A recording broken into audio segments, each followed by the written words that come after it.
दुनिया के लोगों को वो तो थोड़ी सी बुद्धि की कमी है महाराज। ईमानदारी से बताएं, आप में से कितने लोग हैं जो रोज शमशान घूमने के लिए जाते हैं?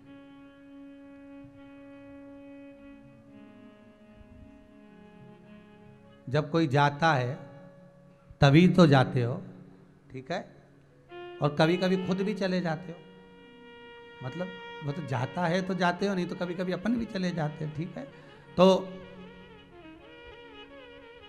थोड़ा सा विवेक चाहिए।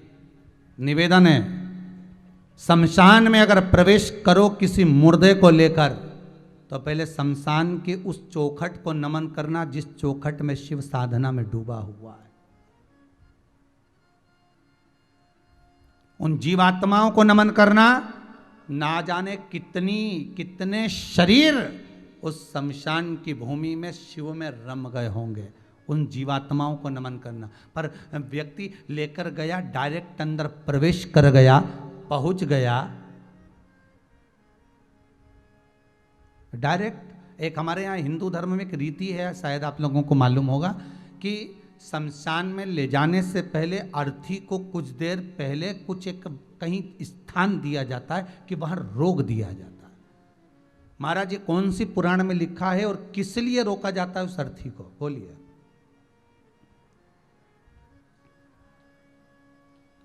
जल्दी बोलो,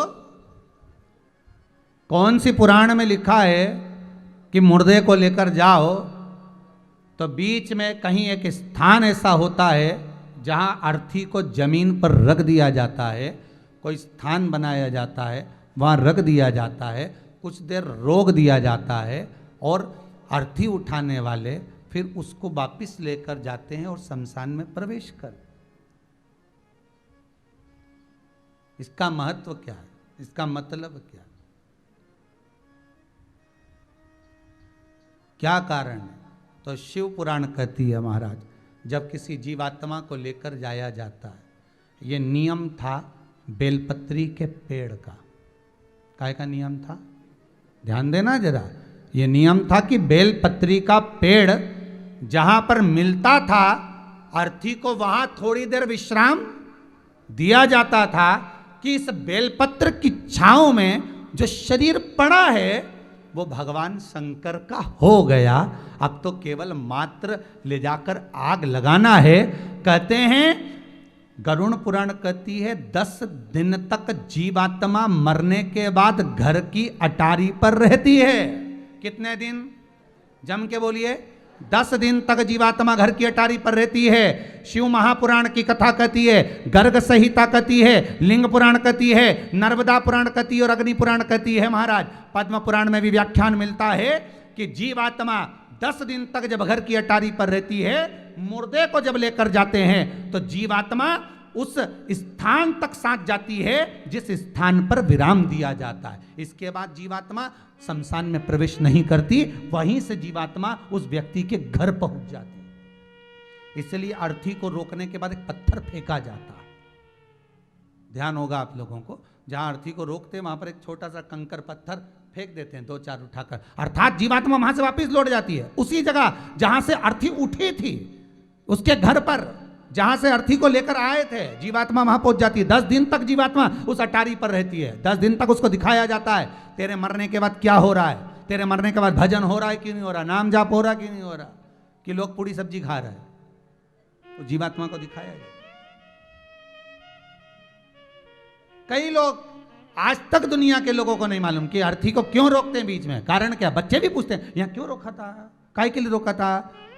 बस पहला सा नियम चले आ रहा है इसलिए रोक दी गई है। बस पहले से नियम आया, रोक दो, एक पिंड का दान दे दिया, वहां से आगे बढ़। शास्त्र कहता है रोक कर पहले ये देखा जाता था कि बेलपत्री का पेड़ हो, उस पेड़ के नीचे जब अर्थी को रोकते थे तो उस जीवात्मा के लिए किसी पिंड की जरूरत नहीं पड़ती थी, वो तर जाती थी। उसके लिए कुछ भी नहीं दिया जाता तो भी मोक्ष मिल जाता, तो भी मोक्ष। अब कई कई जगह तो शमशान में ऐसी जगह बना दी जाती है, शमशान के बाहर ही, कि यहाँ रोक दो एक जगह और वहां से फिर अंदर ले लिया जाता है। कई कई जगह जहां जगह नहीं है, व्यवस्थाएं नहीं है, वहां कर दिया जाता। इतना सुख भगवान विष्णु को था। ब्रह्मा जी ने पूछ ही लिया आखिरी में भगवान विष्णु से, आप ये बताएं मुझको कि दक्ष प्रजापति ने श्राप दिया है कि आशीर्वाद दिया है? भगवान ने पूछा क्यों, क्या बात है ऐसा? नहीं, हम पूछना चाहते हैं कि कारण क्या है, क्या हुआ? ब्रह्मा जी बोले शंकर जी और आप दोनों तो ऐसे प्रसन्न हो रहे हैं कि दक्ष प्रजापति ने जैसे आशीर्वाद दे दिया, आपको प्रसन्न हो रहे हैं आप तो।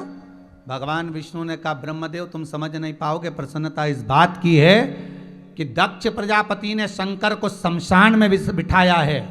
अगर कोई मरेगा, भले उसने जिंदगी में पाप करा होगा कि पुण्य करा होगा, अगर कोई मरा होगा, मरने के बाद उसको शमशान में ले जाया जाएगा। अगर शमशान में शंकर रहेंगे तो ना जाने कितने नरकों तो शंकर यूं ही काट देंगे उस जीवात्मा के। इसलिए मुझे प्रसन्नता है कि पापी से कई लोग कहते पापी से पापी भी तर जाता है क्या? पापी से पापी क्यों ना तरेगा, क्यों ना तरे?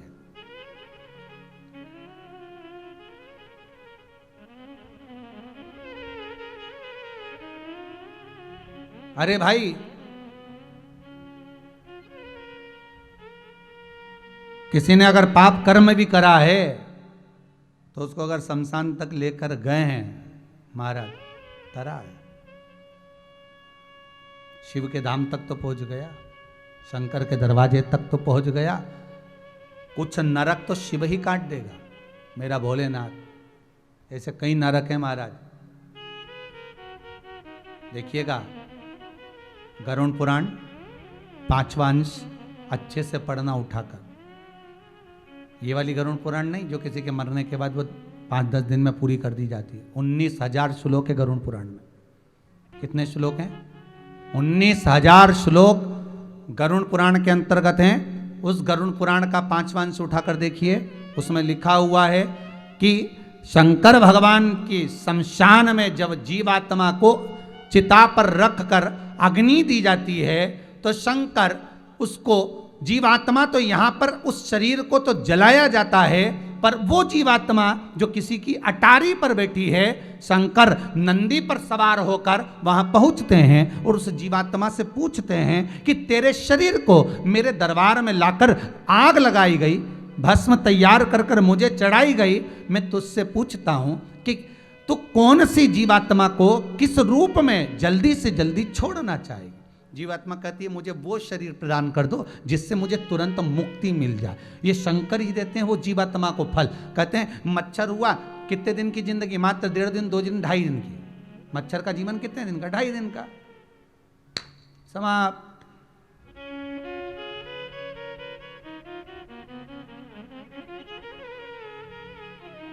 चींटी, झिंगुर, चीटा, तुम ये मत सोचना कि ये नाम लिए जा रहा है, ये अपने ही नाम है। किसके नाम है? अपने ही। मरने के बाद ये जन्म तो किसी का सामान चुपचाप से अगर रख लिया होगा, नहीं बताया होगा,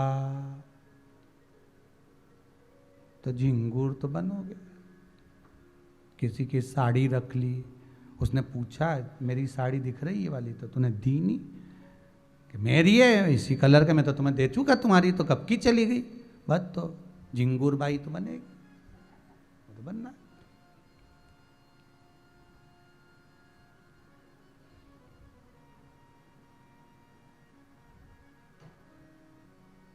किसी का पड़ा हुआ वस्तु सामान उठाया, भोग कर लिया। कितना सुंदर लिखा है, अगर प्यास भी लगे तो पानी मांगा जाए। हम क्या आपकी बोतल का पानी पी सकते हैं? हम आपका जल ग्रहण कर सकते हैं? उठाइए, जल मांगा जाए। अंदर गए, उठाया और पी गए। तो राजा परीक्षित की कथा याद कर लो। शमीक बाबा के आश्रम में गए थे, जल की याचना करी, जल नहीं मिला तो अंदर प्रवेश कर गए। पानी तो पीना अपनी जगह पर, पहले मरा हुआ सर्प उठाकर गले में डाल दिया और फिर पानी पी कर के प्यास लग रही, ढोंगी बैठा है, प्रपंची बैठा है, चल दिए। अंत गति क्या थी कि 7 दिन में मरेगा, तक्षक नाग के डसे से मरेगा। श्रृंगी श्राप दे, वही श्रमिक बाबा के आश्रम, वही की वही क्रम। हम क्यों पिए किसी का जल? अगर कोई वस्तु चाहिए, हमें किसी से कोई सामान लेना है, पहले पूछ लो, भैया हम ये आपका सामान ले जाएं क्या? हमें जरूरत है, हम लेकर चले जाएं क्या? बिल्कुल ले जाओ, मना क्या है? क्या दिक्कत?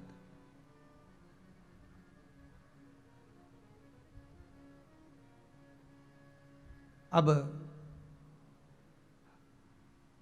देखो कितना कितना सुंदर लिखा है कि किसी का बिना पूछे सामग्री लाई जाए तो दुख भोगना पड़ता है। पुष्टि मार्ग में श्रीमद् वल्लभाचार्य जी लिखे सुबोधनी के भीतर, श्रीमद् भागवत सुबोधनी के अंदर श्रीमद् वल्लभाचार्य जी लिखते हैं कि ब्रज मंडल में जब हम ब्रज की परिक्रमा करने जाते हैं, गोवर्धन नाथ जी की परिक्रमा करने जाते हैं, भूल से भी गिरिराज बाबा के शिला को या ब्रज की रज को उठाकर नहीं लाना है, वो बर्बाद कर देती है, भूल कर। हाँ, आप अगर ब्रजमंडल में पहुंचे हो, दंडवत करी, प्रणाम करा, साष्टांग करा, शरीर में रज चिपक गई। वैसे तो ब्रज की रज होती ऐसी है क्योंकि कन्हैया है, वो ब्रज की रज नहीं है, वो ब्रज को छोड़कर जाना ही नहीं चाहती। तो तुम कितनी भी ब्रज की रज में लोट लगा लो, गीले कपड़े करके लगा लो और परिक्रमा करो, पूरा सूख जाएगी, रज पूरी नीचे गिर जाएगी, जैसे थे वैसे की वैसे ही आओगे। ब्रज की रज तुम्हारे साथ नहीं आएगी, वहीं रह गई। कितना ही प्रयास कर लेना, वो ब्रज की रज नहीं आती, वहीं वहीं रह गई। तो शिव पुराण कह रही है, भगवान शंकर की कथा कर रही है कि रोका जाए वहां स्थान।